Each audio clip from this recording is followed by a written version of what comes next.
How can God dare to do that? Dare to call people by a name they have not earned by their earthly lives? Because the life he always saw for us was a life beyond what any eye has seen or any ear heard or any heart imagined.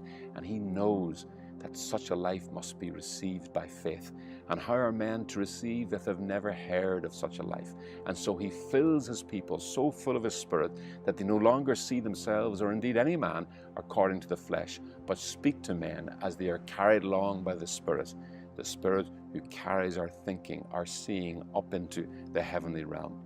Now that is exactly what happened to Ananias, if you remember, in Acts 9, as this disciple in Damascus prayed about a murderer called Saul of Tarsus. You can read there how God's Spirit opened Ananias' eyes to see Saul from the heavenly realm. And by the Spirit, Ananias saw Paul from a heavenly, eternal perspective, and he saw him to be God's chosen instrument to bring the light of the gospel to the Gentiles. That was Saul's life, chosen from before the foundation of the world. So, in the power of the Spirit, Ananias went to Saul of Tarsus, and he dared to call him by a name that no other Christian in their natural mind could call him: Brother Saul. And at that name, something like scales fell from Saul's eyes.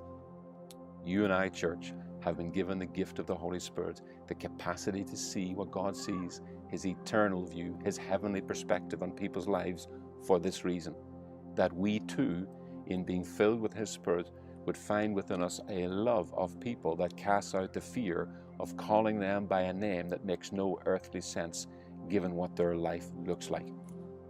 There are Sauls of Tarsus walking the streets of Derry today, waiting for an Ananias to speak things to them no earthly-minded Christian could ever speak.